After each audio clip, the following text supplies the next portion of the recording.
శాంతినగరంలో ఉండే చతుర్వర్ణాల వారి విశిష్టతని వర్ణిస్తున్నాడు. దయచేసి ఈ వర్ణనలు వింటున్నప్పుడు అందరూ కూడా కులాభిమానంతో కాకుండా భారతీయమైన అభిమానంతో వినండి. ప్రత్యేకించి ఏ ఉద్దేశంతో వీటిని చెబుతున్నాము అంటే ఈవేళ కుల స్వరూపాలు మారాయి, కుల వృత్తులు మారాయి. అందువలన నేను విద్యావంతులైన వారందరూ బ్రాహ్మణులు అన్నాను. మరి క్షత్రియులు ఎవరు? అప్పుడు క్షత్రియులు వీరోచిత ధర్మంగా యుద్ధాలు చేసేవారు, దేశ రక్షణ బాధ్యత, దేశ పరిపాలన బాధ్యత వహించేవారు. అంచేత ఈ రోజుల్లో క్షత్రియులు అంటే దేశాన్ని పరిపాలించే రాజకీయ నాయకులంతా క్షత్రియుల కిందే లెక్క. దేశాన్ని రక్షించేటువంటి సైన్యం, మిలిటరీలో ఉండేవారంతా క్షత్రియుల కిందే లెక్క. ఆ పైన రక్షణ బాధ్యత వహిస్తున్న రక్షక భట శాఖ, పోలీసు డిపార్ట్మెంట్ అంతా క్షత్రియుల కింద లెక్క. ఇలా తీసుకుంటే మనకి ఏ రకమైన చికాకులో ఉండప్పుడు అన్ని వర్ణనల్ని మనం అంగీకరిస్తాం. లేకపోతే వాళ్ళు ఏదో ఎక్కువ చెప్పుకున్నారు, మమ్మల్ని ఏదో తక్కువ చేశారు, ఈ మాటలన్నీ తప్పు. తీసుకోవలసిన విధానం ఇది. అంచేత రాజకీయ నాయకులు, మిలిటరీలో ఉండేటువంటి సైనికులు, రక్షణ వ్యవస్థలో ఉండే పోలీసులు ఎలా ఉండాలో ఒక్క మాటలో చెబుతున్నాడు. 5-10 చేయని వారు మా క్షత్రియులు అంటాడు. చమత్కారంగా చెప్పడం తెనాలి రామకృష్ణుడి లక్షణం. 5-10 చేయని వారు అంటే ఏమిటండి? 5-10 చేయడం ఏమిటి? 5 రూపాయలు ఇస్తే వడ్డీ వ్యాపారం చేస్తే 10 రూపాయలు అవ్వచ్చు 5 ఏళ్లకి, లేదా 6 ఏళ్లకి, 10 ఏళ్లకి. పోనీ 5-10 చేయడం అంటే మరి వడ్డీ వ్యాపారానికి సంబంధించిన మాట అయితే వైశ్యుల గురించి చెప్పాలి, ఇక్కడ ఎలా చెబుతారండి? కానీ ఇక్కడ 5-10 చేయడం అంటే చమత్కారం. ఇది 5, ఇది 10. అంటే ఒంటి చేతితో ఇలా అంటే 5, 2 చేతులతో ఇలా అంటే 10. అంటే ఆ రోజుల్లో ఆ క్షత్రియులు ఎవరికి తల వంచి నమస్కరించేవారు కాదు. గమనించండి, మిలిటరీలో ఉండే సైనికులు ఎప్పుడూ కూడా తల వంచి నమస్కరించే పరిస్థితుల్లో ఉండకూడదు. పౌరుషంతో, ధైర్యంగా హిమాలయ పర్వత శిఖరాలతో సమానంగా వాళ్ళు నిలబడాలి తప్ప వాళ్ళ తల్లిదండ్రులకి, గురువులకి తప్ప శత్రువులకి తల వంచి నమస్కరించే పరిస్థితుల్లో మిలిటరీ వాళ్ళు ఉండకూడదు. పోలీసులు ఎవరికి 5-10 చేసే పరిస్థితి ఉండకూడదంటే చేతులు వంచి నమస్కరించి బాబు అడియేం దాసోహం అనే పరిస్థితి పోలీసులకు రాకూడదు. ఒక జిల్లాకి అత్యున్నత అధికారి, సూపరింటెండెంట్ ఆఫ్ పోలీస్, ఎస్పీ దగ్గర నుంచి ఏఎస్పీ, డిఎస్పీ, సిఐ, ఎస్ఐ, చివరి కానిస్టేబుల్ వరకు కూడా ఎంత ఉన్నత స్థానంలో ఉన్న వ్యక్తినైనా సరే లాక్కు రాగలగాలి స్టేషన్కి. అంచేత ఎట్టి పరిస్థితుల్లోనూ ఆత్మాభిమానాన్ని చంపుకుని ఎవరికో దాసులుగా ఉండకూడదు, స్వతంత్రంగా ధైర్యంగా మాట్లాడగలగాలి. ఇది మనం ఆలోచించాల్సిన వ్యవస్థ. ఆ పైన వైశ్యులు ఆ రోజుల్లో వ్యాపారస్తులు. అంచేది ఇప్పుడు వ్యాపారం చేసేవాళ్ళంతా వైశ్యులే నా దృష్టిలో. కులం రీత్యా వైశ్యులు, కోమట్లు ఈ వాడుక పక్కనట్టండి. వ్యాపారం చేసేవాళ్ళంతా వైశ్యులే. వ్యాపార రంగంలో ఉన్న వాళ్ళందరూ ఎలా ఉండాలయ్యా? ఆ రోజుల్లో వైశ్యులు ఎలా ఉండేవారంటే సముద్రంలో ఉండేటువంటి నవనిధులన్నీ తెచ్చేవారట. ఏమిటి నవనిధులు? నవనిధులు మహాపద్మశ్చ పద్మశ్చ శంఖో మకరకచ్చపౌ ముకుంద కుంద నీలాశ్చ ఖర్వశ్చ నిధయో నభ. పద్మము, మహాపద్మము, శంఖము, మకరము, కచ్చపము, ముకుందము, కుందము, నీలము, ఖర్వము, ఈ 9 రకాలని నవనిధులు అంటారు. నవరత్నాలు లాంటివి. ఇవి సముద్రంలో ఉంటాయి, అందుకే సముద్రాన్ని రత్నాకరము అంటారు. నవరత్నాలు అందులో ఉంటాయి కాబట్టి దాన్ని రత్నాకరము అంటారు. ఆ సముద్రాలని అట్టడుగున పరిశోధనలు చేసి వాళ్ళ రత్నాలు పట్టుకొచ్చేవారట. వైశ్యుల యొక్క పరిశోధనలు, వాళ్ళ వ్యాపారాలు అలా ఉండేవి. అంటే ఈవేళ వ్యాపారస్తులు కూడా ఎక్కడెక్కడో ఉండేటువంటి వస్తువులన్నీ తెచ్చి మన దేశంలో అందించాలి. మన దేశంలో ఉండే వస్తువులను కూడా ఇతర దేశాలకు పంపాలి, తప్పు లేదు. కానీ మన దేశం వాళ్ళకి అందాక పంపాలి. ఇంతకీ ఆ కాలంలో వ్యాపారస్తులు సముద్రాల్లో ఉండేటువంటి అట్టడుగున ఉండేటువంటి రత్నాలను కూడా శోధించి తెచ్చి వాటిని సంచి మొదలు పెట్టి వ్యాపారం చేసేవారట. సంచి మొదలు, ఇదో విచిత్రమైన మాట అండి. సంచి మొదలు అంటే ఓ సంచిలో పోసి మొదలు అక్కడ పెట్టడం కాదు. సంచి మొదలు అంటే పెట్టుబడి అని అర్థం, క్యాపిటల్. ఎందుకని? వ్యాపారానికి మొదటి సంచి అక్కడ పెట్టారనమాట. అంటే ఇగో ఈ ముందు పెడుతున్నా నేను సంచి మొదలు. సంచి అంటే 1000 రూపాయలండి లెక్క. అరసంచి అంటే 500. ఎప్పటికీ కూడా పల్లెటూళ్ళలో ఇవాళ ఏదో అక్కడికి వెళ్ళామండి, ఓ సంచి రూపాయలు తెచ్చుకున్నామండి, ఓ అరసంచి తెచ్చుకున్నామండి అంటారు. సంచి అంటే 1000, అరసంచి అంటే 60, 500. ఎందుకంటే పూర్వం నాణ్యాలని ఓ సంచిలో పోసేవారు. ముఖమల సంచులు ఎప్పటికీ ఇస్తారు, పూర్వకాలం సంచులు. ఆ సంచిలో సరిగ్గా 1000 నాణ్యాలు పట్టేవి. అరసంచి అంటే అందులో సగం. అందుకని వాళ్ళు ముందు 1000 నాణ్యాల సంచి అక్కడ పెట్టి మాట్లాడేవారు. అంత సంపన్నులుగా ఉండేవారు, పెట్టుబడి పెట్టడానికి సిద్ధంగా ఉండేవారు. ఇతర దేశాల వారితో వ్యాపారాలు చేసేవారు. కానీ దేశభక్తి, దైవభక్తి ఈ రెండు కూడా వైశ్యులలో అప్పటికీ ఇప్పటికీ కూడా ఉన్నాయండి, మొహమాటమేం లేదు. అంచేత వ్యాపారం చేసేవాడికి దైవభక్తి చాలా ముఖ్యం. మిగిలిన వాళ్ళకి ఉన్నా లేకపోయినా ప్రమాదం లేదేమో, కానీ వ్యాపారస్తుడికి దైవభక్తి, పాపభీతి లేకపోతే దేశాన్ని దోచుకు తినేస్తాడు. అందుకని వైశ్యులే కాదు, వ్యాపారంలో ఉన్న వారందరికీ నా విజ్ఞప్తి ఏమిటంటే దైవభక్తి పాపభీతి కలిగి ధార్మికమైన వ్యాపారం చేయండి. రూపాయి వస్తువుకి పావలా లాభం వేసుకుంటే తప్పులేదు, కానీ రూపాయికి రూపాయి, రూపాయికి 2 రూపాయలు, రూపాయికి 10 రూపాయలు లాభం వేసుకుంటే దేశాన్ని దూచేసినట్టే లెక్క. ఇది ఆలోచన చేయాలి.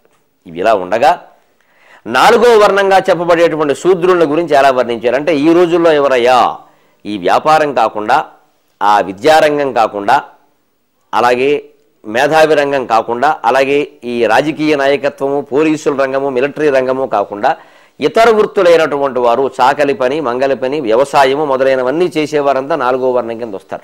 4వ వర్ణము అనగానే ఒక మాట మనస్సులో పెట్టుకోవాలండి. వరసలో 1వది ఎక్కువ 4వది తక్కువ అని కాదు. పొరపాటున అదేం చెప్పాల. చాతుర్వర్ణ్యం మయా సృష్టం గుణకర్మ విభాగశః. వాళ్ళ గుణాలను బట్టి, కర్మలను బట్టి, వాళ్ళు చేయాల్సిన పనులను బట్టి నేను విభాగం చేశాను తప్ప ఇందులో ఒకరు ఎక్కువ ఒకరు తక్కువ అని చెప్పలేదండి. నలుగురు 4 పనులు చేయాలి. ఎక్కువ అంటే చాకలి పని చాకలి చేయాలి, మంగళ పని మంగళ చేయాలి. చాకలి పని ఎక్కువ మంగళ పని ఎక్కువ అంటే అర్థమవుతుంది. ఎలా చెప్తాం? జుట్టు పెరిగినప్పుడు మంగళ పని ఎక్కువ, బట్టలు మార్చినప్పుడు చాకలి పని ఎక్కువ. ఏది ఎక్కువ అంటే ఎవరు చెబుతారండి? అవసరాన్ని బట్టి ఉంటుంది అది. అంచేది ఈ పనులు కర్మచారి పనులు అంటమే. ఈ పనులు చేసే వాళ్ళందరూ ఎలా ఉండేవారు, ఎలా ఉండాలి, ఎంత ఆత్మాభిమానంతో ఆ రోజుల్లో ఉండేవారో ఒక పద్యం చెబుతున్నాడు చూడండి. ఏమి శూద్రులు అంటే సామాన్యమా? 4వ జాతి వర్ణము అంటే తక్కువగా ఎందుకు అంచనా వేస్తారు, ఎందుకు మాట్లాడతారు? అసలు వారి పుట్టుక ఎంత గొప్పదండి, వారు చేసే పనులు ఎంత గొప్పవండి. హరమౌళిహీరము అచ్యుత చరణాబ్జమరం దధారా.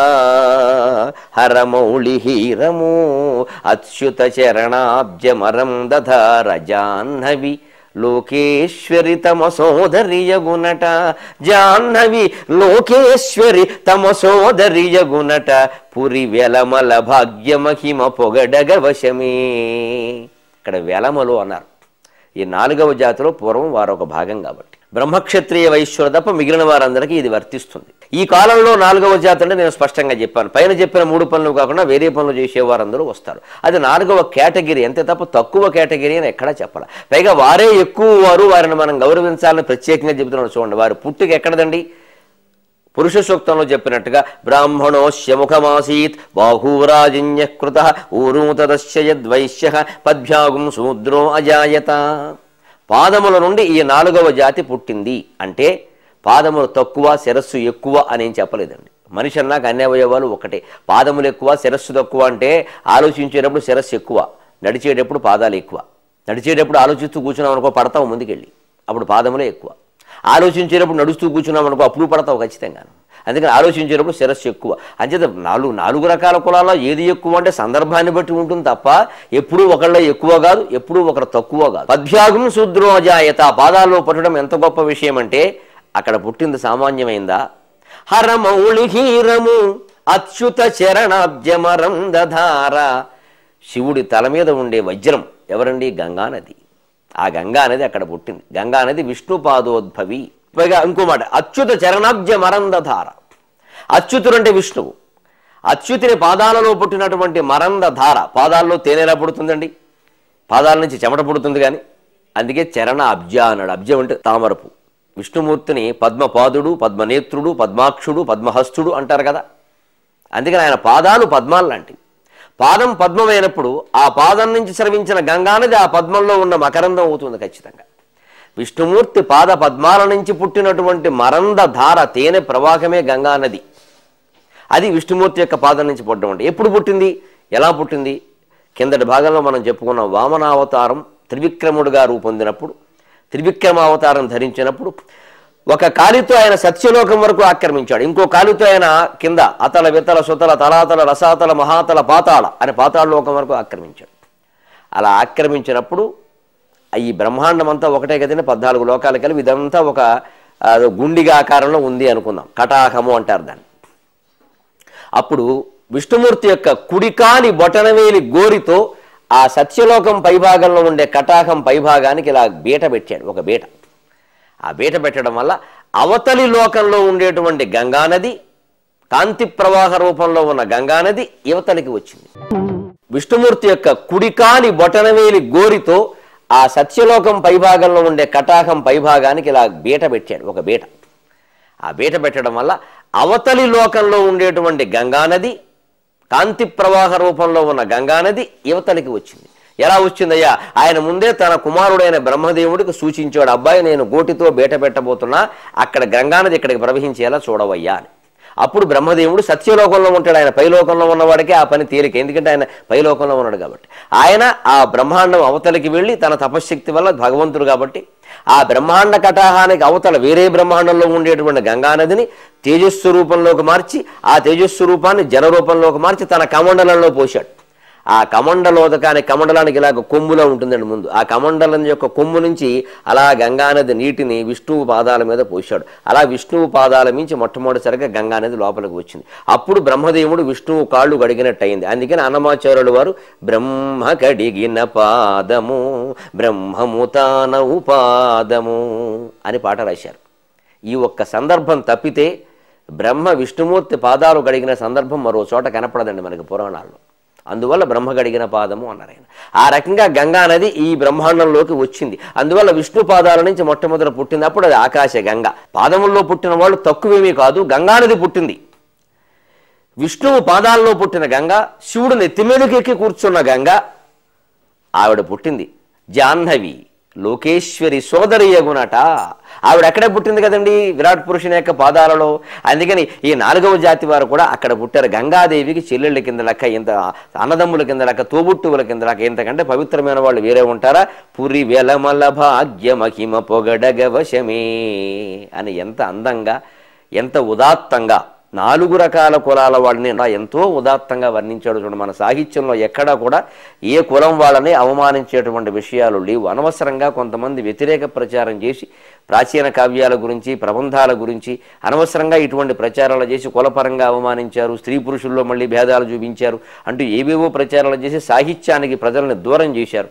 మళ్ళీ భక్తి టీవీ వారి దయవల్ల మనం దగ్గరవుతున్నాం. ఇవాళ ఆ సాహిత్యంలో ఉండే అందాన్ని గ్రహిద్దాం. సందర్భం వచ్చింది కాబట్టి ఒక మాట చెబుతున్నా. ఎంత మామూలు వాడిని కూడా ఎంత పెద్దవాడు అవమానించినా ఈ దేశంలో ఎప్పుడూ సహించలేదండి. ఆత్మాభిమానానికి భారతీయత, భారతదేశము, భారత జాతి పెట్టింది పేరు. ఒక గంగిరెద్దుల వాడు ఉన్నట్ట, గంగిరెద్దును తీసుకుని పెడుతున్నట్ట. సంక్రాంతి రోజుల్లో వస్తారు కదండి, డూడు బసమని ఇంటింటికి వస్తారు. వాళ్ళ గొప్పతనం కూడా మీరు గమనించండి. మీరు ఒట్టినే పట్టుపని చేస్తే పుచ్చుకోడు, మీరు ఒట్టిన చీరిచ్చి దాని మీద కప్పమంటే కప్పడం. గంగిరెద్దు చేత కొంత నాట్యం ఆడించి అయ్యవారికి ఏ దండం పెట్టు, అమ్మవారికి ఏ దండం పెట్టు అని అబ్బాయి గారి పేరు చెప్పాను, అబ్బాయి గారికి ఏ దండం పెట్టు, వారికి ఉద్యోగం రావాలి, వారికి పెళ్ళి అవ్వాలి, వారికి 10 మంది పిల్లలు కలగాలి, ఇవన్నీ చెబుతారండి. ఇన్ని చెప్పాక మా చేతిలో ఏమైనా పెట్టమంటాడు. అంటే మన మేలు కోరుతూ పాటో పద్యమో శ్లోకమో ఏదో ఒకటి పాడేకే చెయ్యి చాపాడు తప్ప ముందు చెయ్యి చాపలేదండి. ఈ దేశంలో ఏ కులం వాడు కూడా ఆ పని చెయ్యడు. తన శక్తిని వినియోగించి ఎదుటి వాళ్ళకి ఏమి ఇయ్యాలో అది ఇచ్చి తర్వాత అడుగుతాడు. నేను ఇది ఇచ్చాను కాబట్టి నాకు ఏదైనా ఇమ్మంటాడు తప్ప ఏమీ ఇవ్వకుండా చెయ్యి చాపడం అనేది లక్షణం కాదండి. ఒక వేద మంత్రం చదివి సంభావన ఆశించేటువంటి వేద పండితుడు ఎంత గొప్పవాడు. గంగిరెద్దు చేత ఆట ఆడించి అయ్యా మా ఎద్దుకి నాకు ఏమన్నా ఇవ్వండి అనే గంగిరెద్దు వాడు కూడా అంతే గొప్పవాడు. పరమేశ్వరుడు దృష్టిలో ఇద్దరూ సమానమే. అటువంటి గంగిరెద్దువాడు గంగిరెద్దును తోలుకుని పెడుతుంటే ఒక శివబ్రాహ్మణుడు ఎదురయ్యట. ఇప్పుడు ఇలా అడ్డబొట్టు పెట్టేశాడు, ఇక్కడ ఇంకా ఈ బొట్టు రోటే ఉందండి, విపరీతంగా పెట్టేయడం మొత్తం అంతా ఇక్కడ ఆయన వస్తున్నాడు. ఎద్దు కదా, దానికి ఏం తెలుసు, ఈయన బ్రాహ్మణుడో శివభక్తుడో ఇవన్నీ దానికి తెలుసా? ఈ నామాలన్నీ దానికి భయంకరంగా కనబడ్డాయి. ఇలా మొత్తం ఒంటి నిండా ఏదో పెండికట్టులో పెట్టేస్తే అది కొంచెం భయపడింది. భయపడిన జంతువు ఎప్పుడు ఏం చేస్తుందంటే ముందు మనకి మళ్ళీ భయపడి పారిపోదు. అది కుక్క కూడా చూడండి, అది భయపడే మరుగుతుంది, ధైర్యంతో ఏం మరగదు. కానీ మనల్ని భయపెట్టడానికి మరుగుతుంది, మనం భయపడి పరిగెడుతూ ఉంటాం. కాస్త నిలబడితే అది పోతుంది. అందుకే ఇదేం చేసినట్టు ఎద్దు ఒకసారి కొమ్మిలా విసిరింది. ఇంచుమించు ఆయనకి వెళ్ళి పొట్టలో తగులుకున్నంత పని అయింది. ఆయన ఏదో పక్కకు పరిగెట్టాడు కానీ తప్పుకున్నాడు కానీ అంత పని అయింది. కోపం వచ్చింది. ఏమయ్యా చూసుకోవద్దా, మేము ఇక్కడ వేదం చదువుకున్న వాళ్ళం, ఇన్ని పెండికెట్లు పెట్టుకుని శివాలయానికి వెళ్ళి పవిత్రంగా వస్తున్నాను, నేను శివుడిని పూజించి వస్తున్నాను, బోడు ఎద్దు ఒకటి వేసుకొచ్చావు ఇక్కడ. ఇంతకీ ఎద్దు శివుడు వాహనం, వాడు ఆ విషయం మర్చిపోతున్నాడు. ఈ గంగిరెద్దు వేసుకుని గంగిరెద్దు పొడి చేసింది నువ్వు చూసుకోవద్దా అంటే వెంటనే ఈ గంగిరెద్దు వాడు అన్నాడు, ఏమండి ఏదో ఎద్దు అండి, తెలియక ఏదో చేసింది, దానికి బద్ది ఇంత తిడతారేమిటండి అని ఒళ్ళుమండి. మా ఎద్దు ఏం తక్కువ అన్నాడు. అవును, ఎద్దు తక్కువ కాకపోతే మా శివుడికి వాహనం ఎద్దు, నేను శివభక్తుడిని, నన్ను గౌరవించాల్సింది పోయి ఎద్దు పొడుస్తుందా అన్నట్ట. ఆ మాటకి గంగిరెద్దు వాడికి పౌరుషం వచ్చి, ఇగో నువ్వు కాదు అసలు ఆ మాటకు వస్తే మీ శివుడి కంటే కూడా మా ఎద్దే ఎక్కువ అన్నాడు. అదేమిట్రా, శివుడి కంటే ఎద్దు ఎక్కువ? అవును ఎక్కువే అన్ని విధాలు చూసుకో. ఆతడంబకు మొగుండు ఈతడమ్మకు మొగుండు ఎలమిన అతని కంటే ఇతడు ఘనుడు. విచిత్రమైన అర్థం ఉంది ఈ పద్యానికి, చాటువుల్లో ఉంటుంది, ఎంత సరదాగా ఉంటుందో. ఆతడంబకు మొగుండు ఈతడమ్మకు మొగుండు ఎలమిన అతని కంటే నితడు ఘనుడు. అతడు శూలముద్రిప్పు ఇతడు వాలముద్రిప్పు ఎలమిన అతని కంటే నితడు ఘనుడు. అతడు ఆతడమున వేయు ఇతడు కొమున దూయు ఎలమిన అతని కంటే నితడు ఘనుడు. అతడు దిగంబరుండు ఇతడు పీతాంబరుండు ఎలమిన అతని కంటే నితడు ఘనుడు. శూలియతడు శూలియతడు కాపుల కూలియతడు శూలియతడు కాపుల కూలియతడు దేవుడతడు కుడితంత దేవునితడు. శూలియతడు కాపుల కూలియతడు దేవుడతడు కుడితంత దేవునితడు. ఈశ్వరుడు లేకయున్నను ఎదు కదలు ఎదు లేకున్న కదలలేడి ఈశ్వరుండు. ఎంత గమ్మత్తైన చాటుపద్యం ఉందో చూడండి. ఏమిటయ్యా మీ శివుడు గొప్ప, అతడు అంబికాపతి, అంబకు మొగుండు అంటే అర్థం అది. మా ఎద్దు కూడా అమ్మక మొగుడే, ఆలోచించుకో. ఎందుకంటే పశువుల్లో ఒక న్యాయం ఉంటుంది. ఓ గిత్తదూడ పుడుతుంది ఆవుకి, మళ్ళీ ఈ గిత్తదూడ వెళ్ళి ఆవుతో కలుస్తుంది, మళ్ళీ ఇంకో గిత్తదూడ పుడుతుంది. అందుకని ఆయన అమ్మక మొగుడైతే ఈయన అమ్మక మొగుడైనా అమ్మతో కలబట్ల వెళ్ళి తల్లి ఆవుతోటి. అందుకని మా వాడు అమ్మక మొగుడేం పర్వాలా. ఆయన సోలము తిప్పాడు, మా వాడు వాలం తిప్పాడు. ఆయన సోలం తిప్పితే ఎంత భయపడతారో వాలం తిప్పితే అంతే భయపడతారు. ఎద్దు గట్టిగా వాలం తిప్పితే ఎదురుగా ఉన్నవాడు అందరూ పరిగెడతారండి, అంతే. మరి ఆ వాలం తిప్పితే చాలుగా, ఇంకా సోలం తిప్పక్కల. అలాగే అతడు అమ్మున వేయు. ఇప్పుడు ఈశ్వరుడు ఎవరినైనా సంహరించాలి అంటే పెద్ద పరికరాలు ఉండాలి. భూమంత రథం, సూర్యచంద్రులు రథచక్రాలు, ఇంత వ్యవహారం ఉంటే చివరికి ఓ బాణం వేస్తాడు ఆయన. కానీ మా వాడు కొమ్ముతో ఒక్క దూకు దూశాడంటే అయిపోయినట్టు. ఇప్పుడు నిన్ను దూశాడుగా, చూశావుగా అన్నాడు. అంటే ఆ అమ్ము కంటే ఈ కొమ్ము మంచిది. ఇంకో మాట, ఎంత చక్కని మాట చెప్పాడు. అతడు దిగంబరుండు, మీ శివుడు దిగంబరుడు, బట్టలే కట్టుకోడు సరిగ్గాను.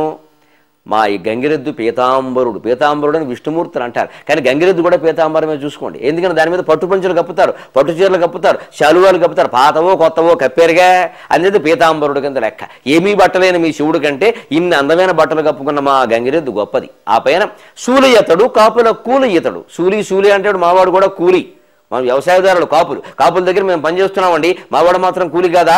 కూలి పెద్ద తేడా ఉంది, ఒక అక్షరమేగా. పోనీ ఇంకో మాట, దేవుడు అతడు. శివుడు దేవుడు అంటావేమో, మీవాడు దేవుడు, మావాడు దేవును అన్నాడు. దేవుడు అంటే ఏమిటండి?